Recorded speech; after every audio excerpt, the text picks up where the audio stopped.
day, you see now how all your so-called power counts for absolutely nothing. How your entire empire of destruction comes crashing down, all because of one little cherry. One little. What a lovely ballet. It seems so full of form and color.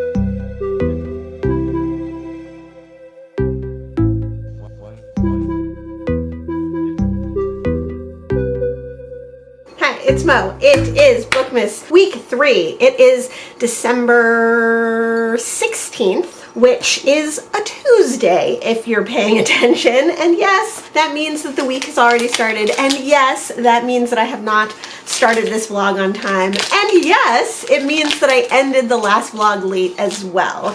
But what can you do? You know, life's busy. I was super busy last week. It was a short vlog. I was super busy yesterday. I'm actually super busy today, but I just had this realization that my husband's work party, his work holiday party is tonight, so I'm on my own. That means that I don't really have to think about what I want for dinner or what we're gonna eat for dinner. I can just eat whatever I want. So currently I'm eating a big bowl of ramen. It's only like 3:30, so this is really lunch, not dinner, but I probably will just eat something small later, or who knows, maybe I'll eat another big meal. We went and had Vietnamese food yesterday and I got a banh mi, but it wasn't very flavorful, so I just put all the banh mi toppings and insides into my ramen today to have that instead.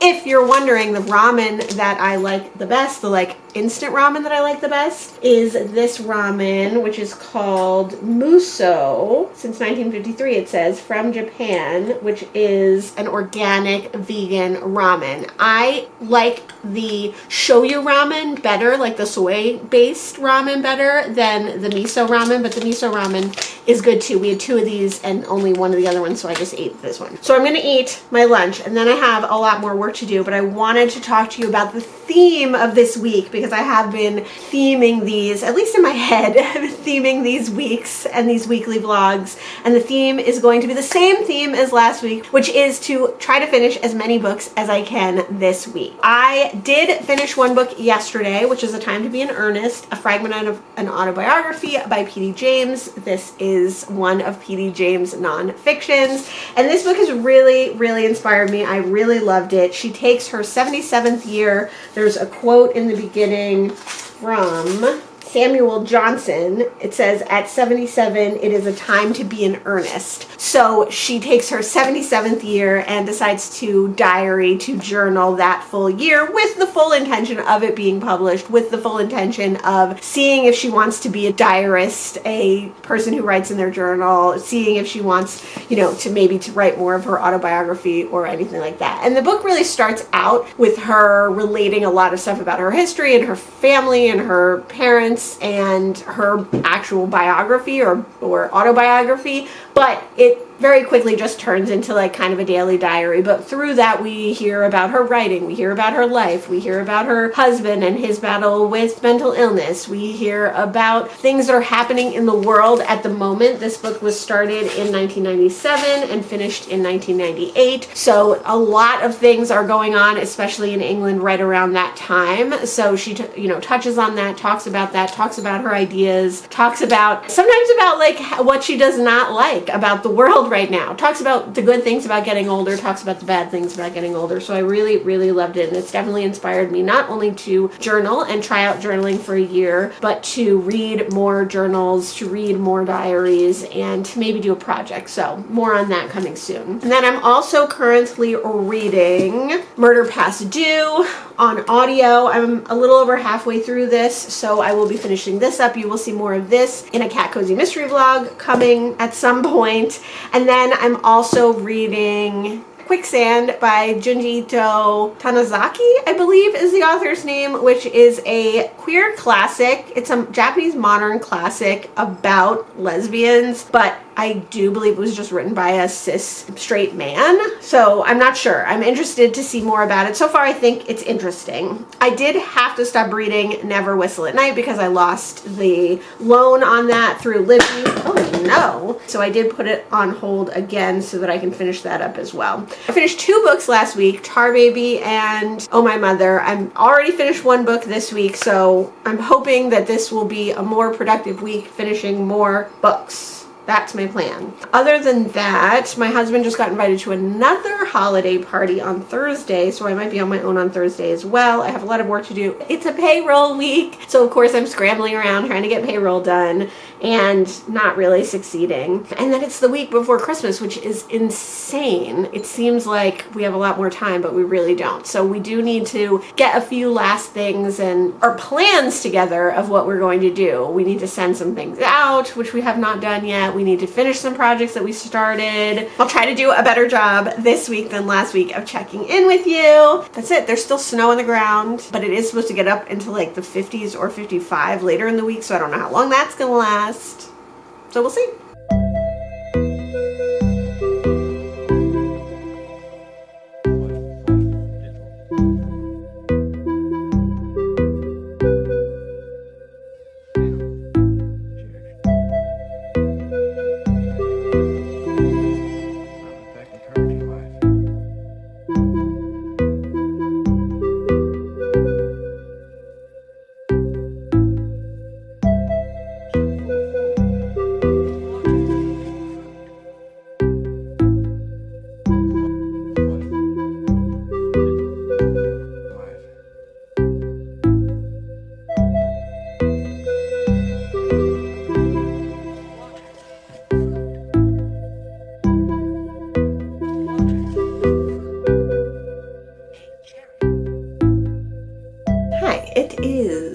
Thursday, December 18th. So I checked in with you on Tuesday and I have finished another book.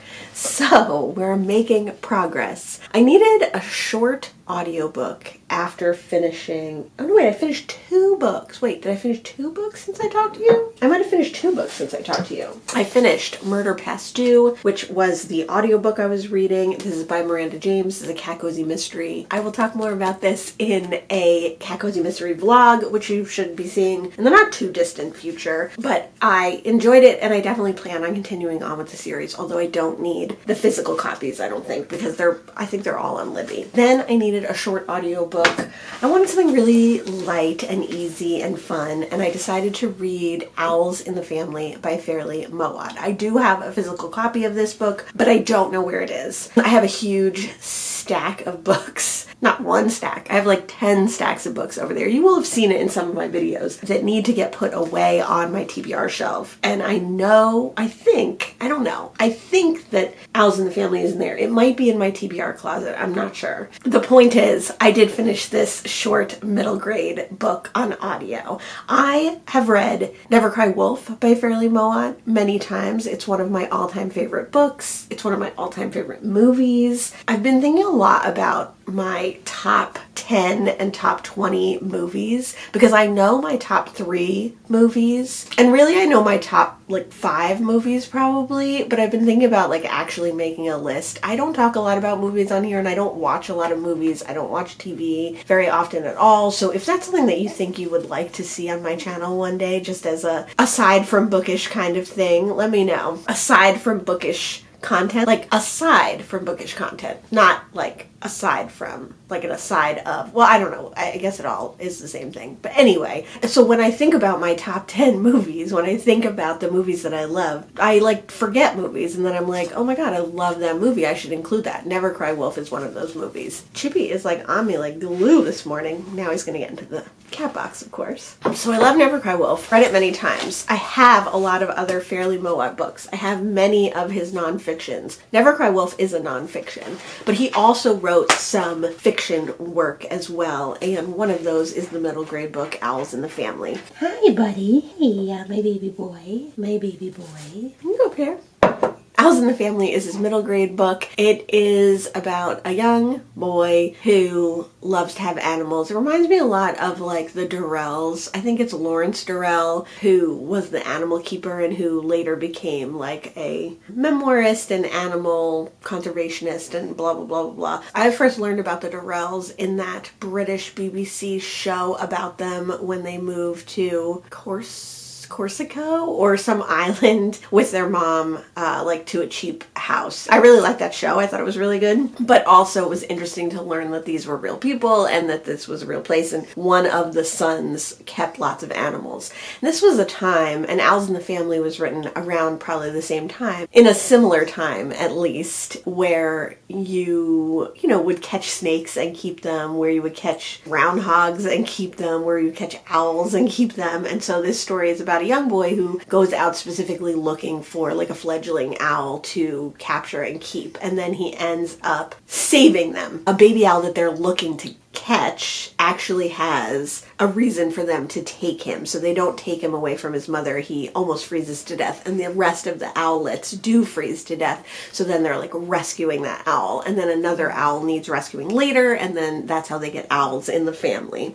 This book was very good. I liked it. It's sweet. It's definitely of its time. Like, it's not a time now where you could do that kind of thing, even in like the prairies of middle Canada or wherever they were. I think they were actually close to like Saskatchewan. Is that a place in Canada? But it was very sweet in the end, even though there are bad things and like death and animal violence, both natural and unnatural. Like, obviously the intention is good. It was a little hard to read, and it was definitely not my favorite because of the animal violence. Again, both natural and unnatural. Like, there are people torturing animals in this book, although obviously it's downplayed for a middle grade audience. But then there's also like the owls kill a cat. So there is, you know, natural animal violence as well. Not my favorite for that reason, but I did enjoy it, and I'm glad to have read it, and I'm glad to cross a middle grade off my list, because middle grade and YA is something in the new year that I'm really going to examine, and I have a project that I'm going to work on that's going to help me pare down my middle grade and young adult reads, because those are things that I really don't read often, but I do sometimes pick up and I do keep on my shelves and on my TBR,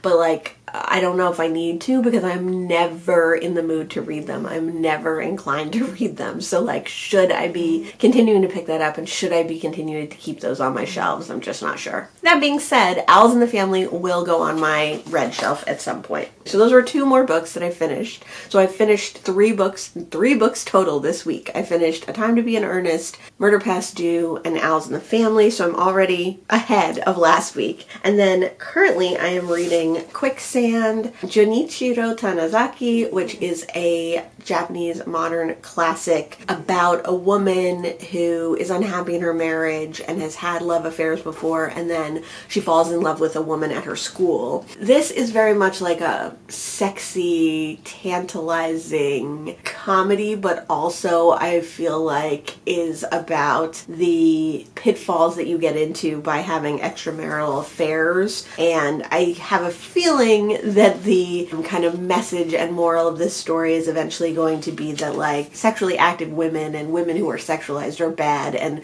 women should be demure and respectful of their husbands even if they are unhappy, basically, which, you know, is not the ideal. I did realize today, looking at the information in the front of the book, that this was once serialized, and that makes a lot of sense, because this is a very tantalizing novel in that every end of every chapter is kind of a cliffhanger, and that there's a lot of like sexy moments, and there's a lot of suspense, and, you know, people are getting into trouble and having to rush out to their aid. There's betrayal, there's drama, but also told in a way that would have been appropriate for the 1920s Japanese audiences that this was written for. So like, the sex scenes are basically fade to black and inferred rather rather than like explicitly stated. I am interested to see like who the villains are in this piece, because it's a little bit difficult to tell right now. If there are indeed any villains, maybe it'll surprise me. I kind of had enough of that, and I started the first chapter of The Santa Claus Murder by Mavis Doral Hay. This is a cozy mystery that was written in the 1940s, I believe. Nope, 1936. And I thought it would be perfect for a Christmas read. As I've mentioned before, I'm not much of a seasonal reader, but I do like a bit of a Christmas story, sometimes at Christmas. Well, specifically a golden age cozy mystery Christmas story. I'm only a chapter in, so I don't officially call this a current read yet. I usually like to get like 10 to 15% into my books before I call them like officially read, because knowing me as a mood reader, I could, ooh, it's got a map, start this book and read a chapter or two and then put it down and never pick it up again, or not pick it up again for many years. So I like to get like 10 to 15% in. That's usually when I'm like, okay, I'm definitely reading this. Occasionally I will not go on from there and I will DNF for now, or occasionally I will DNF forever, but I think I probably will read this one. It is interesting. So it's about like a manor house mystery, I guess you could call it, and it's got a large cast of characters, but it seems like each chapter might be written by a different character, or told from the perspective of a different character, not written by, it's all written by the same author. So that's very interesting. And then on audio yesterday, I picked up China in 10 Words, which is by Yu Hua, if that's how you pronounce it. And I've wanted to read this one for a long time. It was one of the earliest books that I ever put as want to read on my Goodreads want to read list. And I'm so glad that I found it earlier this year at a used book sale. Looks like the person who before me only got to page 12, but I think I'm on chapter 3 on the audiobook. And this one is interesting. This author, I guess, is a very well-known and renowned Chinese author, although I don't know and didn't know of them before this, but now I am interested to read more of their work. This was translated from the Chinese by Alan H. Barr. Translation of this nonfiction was published in 2011, but the original, it could have been just published in like China in like 2010, but it might also have been published in like 1990. I don't know. It's hard to tell right now. It's a nonfiction. It's a memoir / informative book about China, and it's told in 10 words. So people, leader, reading, writing, Huan, which I don't know what that means yet, revolution, disparity, grassroots, copycat, bamboozle. It tells of Yu Hua's life and his relationship to these words, and these words' relationship to China. So it's not necessarily 100% a history book, and it's not necessarily 100% a memoir, but I'm really enjoying that so far. So those are the books that I'm currently reading. The only thing about this audiobook that I'm a little disappointed in is that obviously there is Chinese words in this book, and there are at very least Chinese words at the beginning of every chapter to relate those words. And because this audiobook I think is a little bit of a cheap production, they don't say the word in Chinese. It seems to be an American narrator, and I think that if this audiobook were made now, it would definitely contain some Chinese words in it as well, which I think would be more fun. But I'm excited to continue on with this one, hopefully finish it today or tomorrow. Today, my husband has to go to his second holiday party, so I will be alone in the evening time. I have to work. I have a meeting. I got up so early.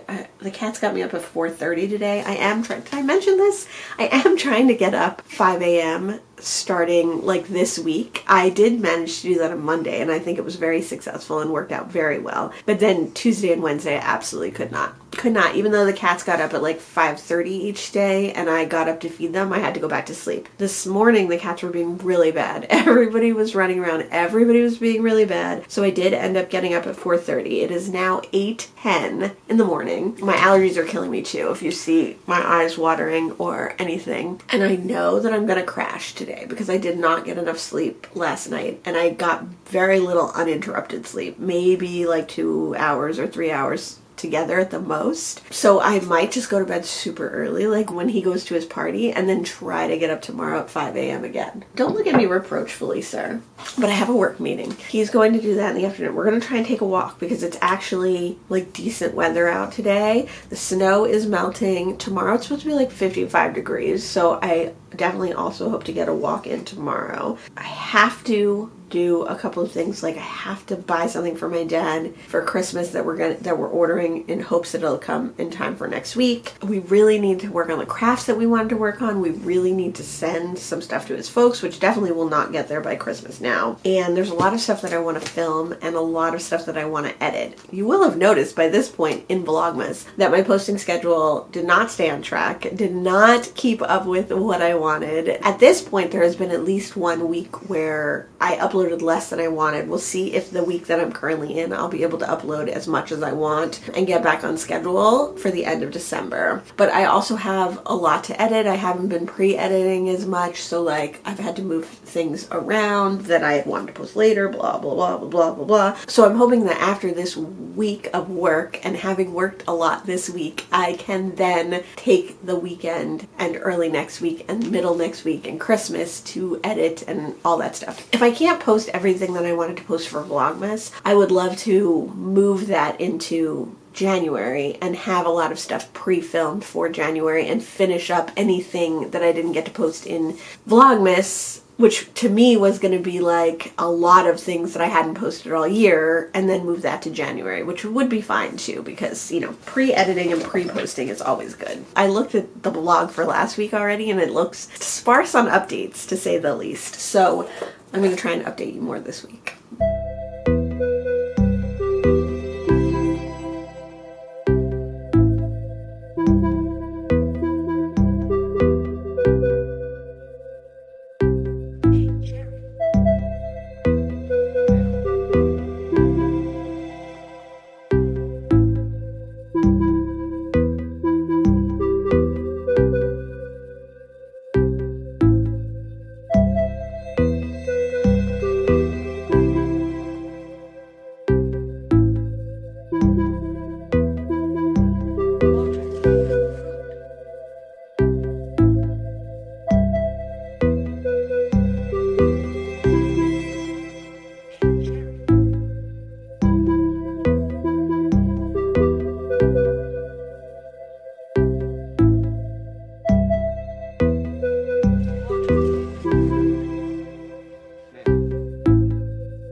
Crashing down, all because of one little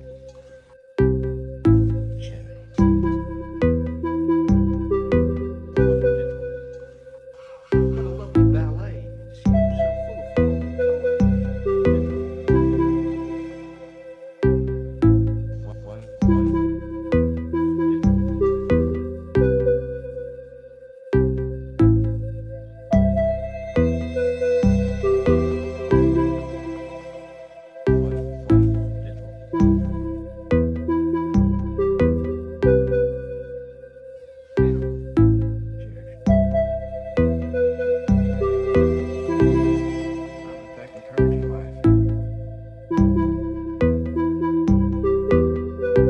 It is Wednesday, so I did a very bad job at finishing off this vlog. Even though I had every opportunity on Sunday and on Tuesday to do it, I did not do it. Monday was a little bit rough, so I could see why I didn't do it that day, but Sunday I really intended to. I find it very difficult to film when it's dark out. Even if I have lights, even if I have the ability to do it, I don't ever want to do it, so I don't usually do it. I thought right now we would open this package. I believe this is a book that I won in a Goodreads giveaway. You can see a list of all the books that I've won and all the books that I've bought since joining BookTube. Not a list, but a whole video on it on my channel. I'll leave it listed down below. Yes, this is a proof copy of One Word, Six Letters by Adib Khorram. I have read one other Adib Khorram book and I really enjoyed it. That was his young adult. Oh, Darius the Great is Not Okay. I really want to read Darius the Great Deserves Better, which is the sequel to that. And I believe this One Word is the F slur for queer people. This is